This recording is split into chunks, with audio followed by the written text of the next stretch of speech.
Finance. We are so grateful, our viewers, that you have turned us on. Well, this is Brother Victor coming to you only on IC Television. We are grateful today. We are introducing yet a new program for you that will literally change your life. This is Kingdom Finance. And guess what? We have probably the best of the industry in entrepreneurship. And I want to welcome my friend Daniel Munene. He's going to be talking to us. Welcome, Daniel. How are you doing? I'm doing fine, sir. Good. Would you like to say hello to our viewers? Yeah. Good morning, good afternoon, wherever you are. My name is Daniel. I'm grateful for being hosted in this show. We are here to discuss Kingdom Finance, entrepreneurship, matters finance, matters wealth, matters prosperity. A program that is tailor-made to lift you from wherever you are, whatever level you are in finances, to where probably God wants you to be. Thank you so much. Very, very good. Yeah. Well, once again, our viewers, if you're watching us on YouTube, Facebook, or any other social media platform, please remember to share, also remember to subscribe, and make a comment. Let us know how we are doing. Many people have been getting in touch with us, but the greater number call us only if something is going wrong. So tell us when things are going on right. We really do appreciate that. Now, Mr. Munene here has a degree in business, and he is pursuing his master's in business administration. And he is a businessman, as young as he may look to you, but he is an architect and a contractor. Yeah. You deal with the construction as well. Absolutely. And very, very articulate. He has built something for me. So I know that for a fact. Therefore, you, our viewers, are in good hands. Brother Munene, tell us a little bit more about your business. You have a business called Matrix Wealth Limited. What do you do there? Tell us about it. Basically, we just started as a small construction firm. And maybe before that, this is a concept that has grown over time.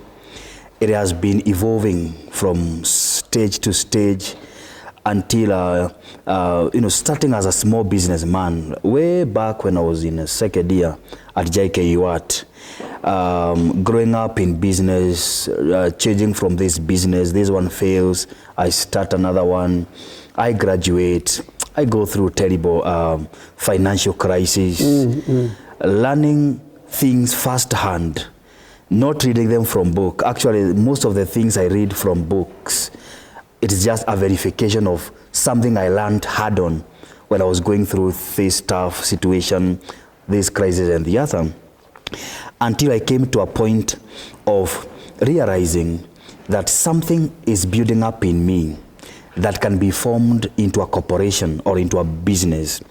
Now, with my engineering background and also my passion in business, now I had to blend that concept, and that's how we came up with Matrix Wealth Limited, a company that basically deals with construction and creation of wealth from other forms of businesses we do. Wow. Yeah. That is awesome. Now, you said that you went through some difficulty, especially after college. Yeah.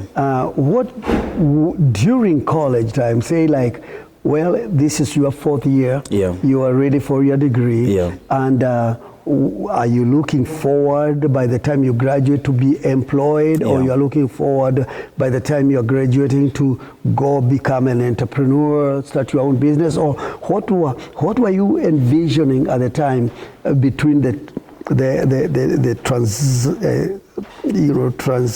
transition of graduating from college? Yeah. You now have a degree. Yeah. You are now a learned man, so to say. Yeah. So you are probably anticipating the manager you will approach first and show them your degree, they will just give you the job. Yeah. And how did that go? How did that work out for you? Did you get the first job immediately as soon as you applied, or what went on? How long did you take before you got a job, or how did you end up starting Matrix Wealth? Basically, by the time I was graduating with a bachelor degree, I didn't even need a job. I could have needed a job maybe when I was in second year, because one thing I didn't tell you is that I had to take academic break when I was transitioning from second year to third year. That's the time I was not able to afford school fees. I didn't have anybody to support my academics. I only relied on Higher Education Loans Board, which was insufficient. So basically what I did, instead of going to college with the 33,000 per year HELB loan that they were granting us that time, after I realized it couldn't take me through one academic year, that's the time I came to myself and I said, if I have to continue with my degree program, I'll have to think outside box. With me, it's 33,000 shillings. It can't be enough. That time I had not learned the things of faith. I would have applied faith at that point. But with 33,000 and no other doors seemingly opening, that's the time I started my first small business. I went to my academic staff at JKUAT, and I applied for 1 year academic leave. Armed with my 33,000 shillings, I started my first business at Githurai Market. And that business, basically I used 5 iron sheets. One to cover this side, the other on this side, the front and the back side, and the 5th one to cover the top. I was able to acquire an M-Pesa line from someone, and with the remaining 10 to 15,000, I started running a small M-Pesa shop. That time, M-Pesa business was big, not like today, everyone can start behind any kiosk. That time it was a big thing. So I was able to get back my 33,000 and also sustenance to take me through. After now the breaking for 1 year, I'm now able to go to back to college, still running my business, which means by the time I'm now graduating, actually my course we did for 5 years, not 4 years. So by the time I'm graduating, I don't need a job. I have a small business. I only came to need a job later on when I ran into crisis.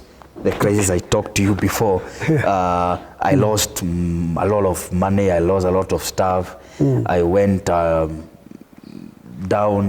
Now that's the time I need a job. Now coming to answer your question, with now my degree certificate, it was very hard to transition between self-employment into going to somebody and to look for a job. Right. You know, there's a lot of independence in self-employment. You do your own stuff, your own boss. Now, I had difficult time transitioning, not basically because of money matters, but because I was used to the independence and the glamour that comes with self-employment. Wow. Yeah. Now, I understand that you are also a born-again Christian. Yes. How do you balance being a Christian and being in business? How do you balance that? Because I understand it can be very difficult to balance these two. Loving the Lord, and the Lord demands certain things, and business demands different things. How do you balance that? Well, first of all, you can't be a businessman or an entrepreneurship. Maybe in future we are going to draw a clear line between entrepreneurship and being a businessman, because you realize that many people think they're entrepreneurs, but they're just self-employed. But that is a business for another day. But basically, discipline. you have to be very, very disciplined. You have to be very, very well organized. Because basically, being a Christian, especially somebody serving in church or getting involved in or spending time in church, serving this and that in the kingdom, you realize that you also need enough time to be in business. Because being a business person, you start way before people wake up 7, 6, 5. You have woken up a long time ago. It requires a lot of discipline. But again, it also calls to setting your priorities right. If you are not able to set your priorities right, you'll have a problem. And that's how I have organized my life, setting clear goals, knowing what are my priorities. For instance, my priorities are in every particular day. Firstly, matters spiritual. You know, we don't get it right spiritually, you won't get it anywhere else. And that's why even in our program is Kingdom Finance. It is finance in the context of the kingdom of God. So you get your spiritual matters right. Secondly, you get your mentality right. You are growing mentally. Your mind is getting fed. You are reading. You are studying. You are feeding yourself with materials. And when your priorities are right, you have no problem with the time. Time is available. What is not available is good programs, programming your mind, and also being disciplined with the time that is available. Wow, that is amazing, amazing. I think I heard the word discipline. Do you, as a community and as a people, do you see that it's like we are not well disciplined? Because I find people very, very sloppy in one way or another. I find people making appointment. Say for example, we would make an appointment. Let's meet at 10, and by 11:30, he has not come or she has not come. And that's a culture, almost like an African culture. It's really bad, but what do you say to that? You mentioned the word balance, and when you talk of balance, I think of that aspect of, business, because when you're in business, I find that people want to open up a shop or start a shop, but many times the shop is open only twice or thrice a week. The rest of the time it's closed. And when it is open, the person who goes to opens up late, closes early. I mean, what's your take on that? How would you advise a young man who wants to start a business like yours? How important is timekeeping to you? That reminds me of somebody who used to operate a milk shop, and they would open at 10, when everyone else has taken tea. So by the time they are opening of their parlor at 10, people need to eat. So that was a nightmare. Now, discipline is key, not just in business, in all aspects of life. If you're not disciplined, first thing, you are going to offend so many people. Talking about this culture in Africa, especially in African society, white don't have that problem. You will find that somebody is 8:30 a.m., somebody is hurrying to get their job at 8 a.m. You are 8:30, that's the time you want to rush and get to your appointment at 8 a.m. And if you lose track of your time, if somebody loses track of their time, because that is the greatest resource that we have. Actually, one of the reasons, unfortunately, many Africans do not do well in business or in any other area. It is because they do not understand that their destiny or their life has been calibrated in time. Wow. If you are going to achieve anything. It is only achievable the fraction of time you give to it. You don't give something time, you don't get it right. Wow. I'm saying that to say this. It takes, especially having set your objectives very, very clearly. Where are you right now and where do you want to go? If you realize where you want to go, the next question you have to ask yourself, what does it take for you to get there? Personally, I already know what I'm going to do in 2023. It is already written down. Okay. And I know what it takes. And I know the amount of time it is needed to be invested in doing A, B, C, and D. Wow. So that you get to where you want to get. What am I trying to say?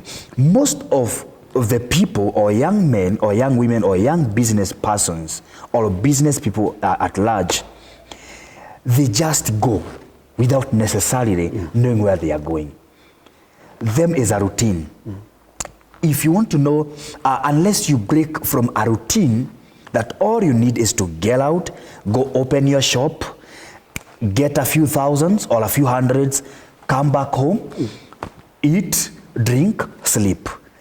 But if you know that your business, you want to move it from being a business or what you call an SME to a corporation to achieve a certain objective in the society, that's the time you start becoming conscious of time, because you realize if this is where I want to go, I can't be sleeping at 4 a.m.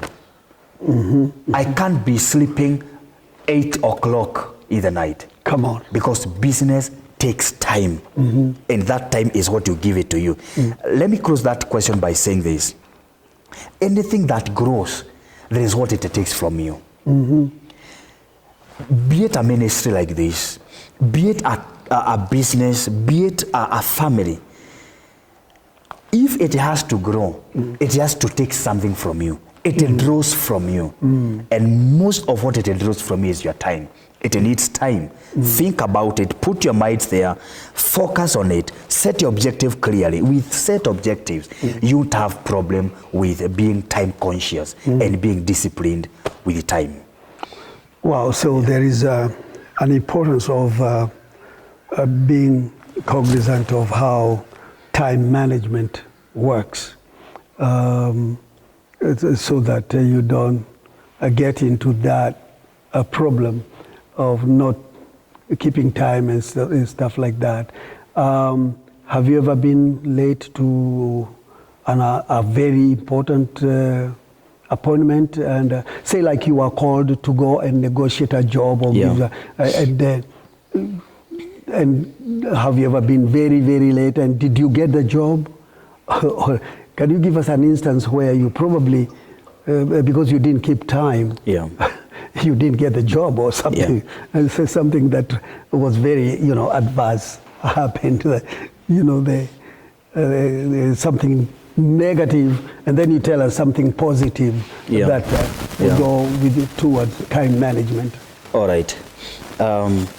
Thank you for that question. I have this philosophy in life. If I am late, just know I'm not coming. There are no two ways about that. Okay. I want to give you an instance when I got late for something which was very, very critically important to me. I was actually late to catch a flight, just a local flight, and I was forced to pay additional 90% of what I had paid. Oh my goodness!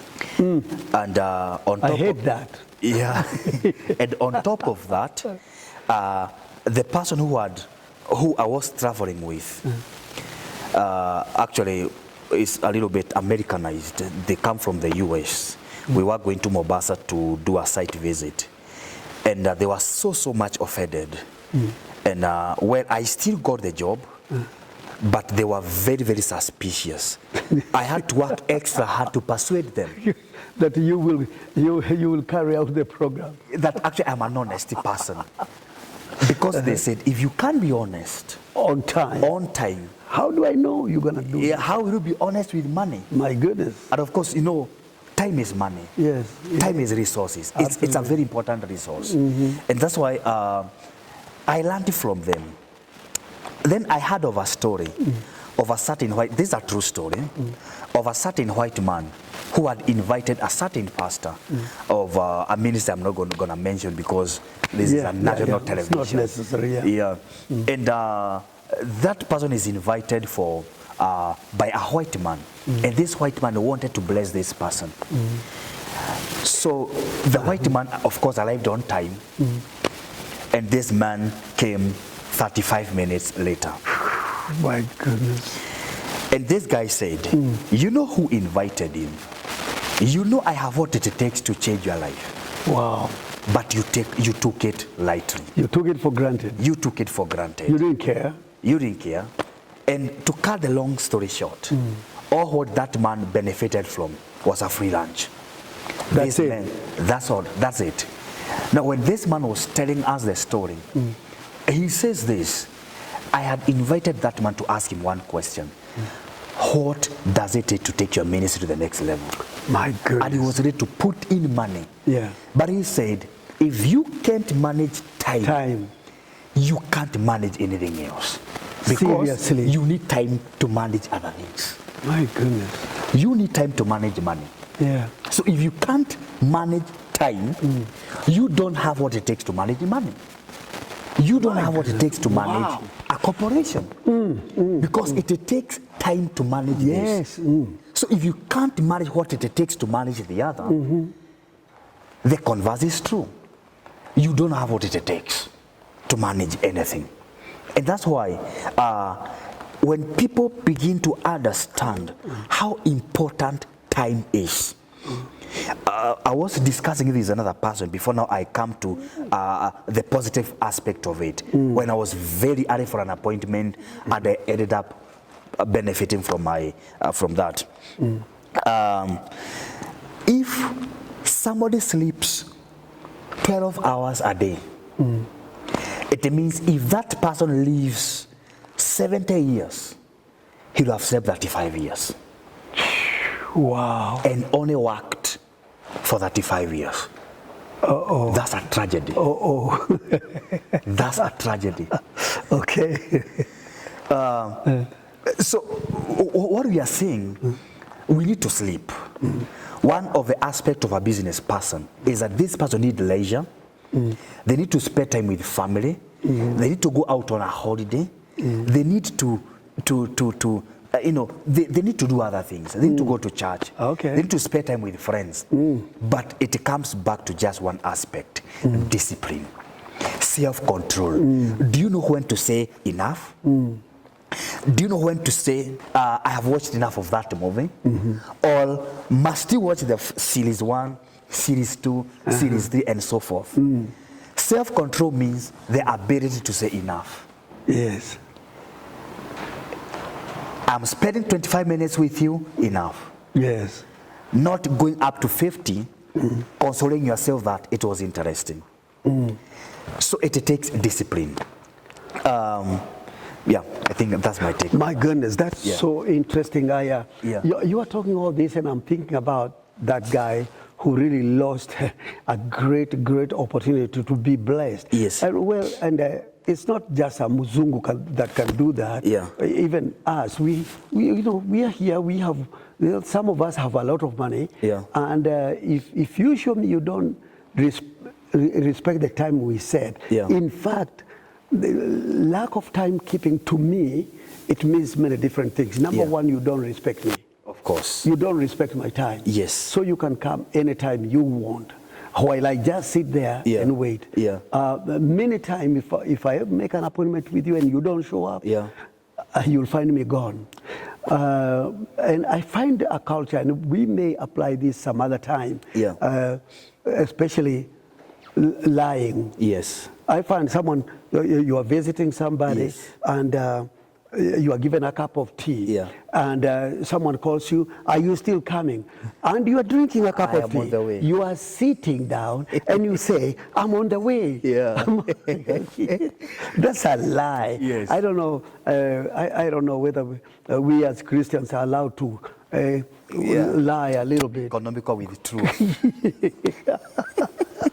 Tell half truths. Well, Let me tell you something, Daniel. This is awesome. This is awesome, and our time is up. Those of you who are watching us on YouTube or Facebook or Instagram or whatever that whatever social media platform that you are using, please, I recommend that you please share this, subscribe, share with somebody else, because these are important things that we are talking about. And this program, Kingdom Finance, will continue with us here and Mr. Munene, and it's going to change your life. This is for you. This is not for us. And again, like we always say when we define why In Christ Television exists, it is because of helping you. We are here for you, not for us, but for you. That's why we bring you the best programs. If it comes to ministry,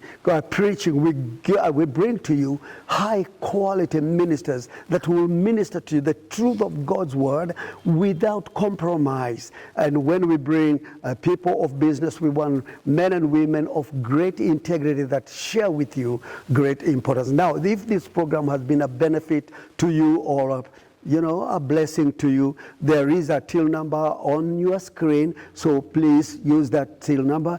Also, we encourage you to be a partner in this television station. I want you to know, if you have an issue, you need prayer, you need whatever you may need, give us a call. There is a number on your screen, and we'll be more than happy to pray with you or counsel with you. Now, Daniel, thank you very much. Do you have two remarks that you can give our audience? Just, you have about 2 seconds to tell our viewers something. Our viewers, we are grateful for the time you spent watching this program. And this will be my closing remarks. You can become wealthy. Just stay there. Just stay tuned.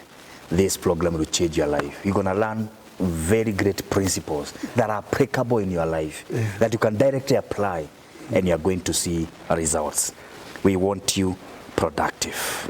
Well, once again, thank you very much for coming to the show. I really do appreciate this. Yeah. This is a life-changing program. So, our viewers, we love you. We appreciate you. God bless you. Until next Wednesday, when we see you again in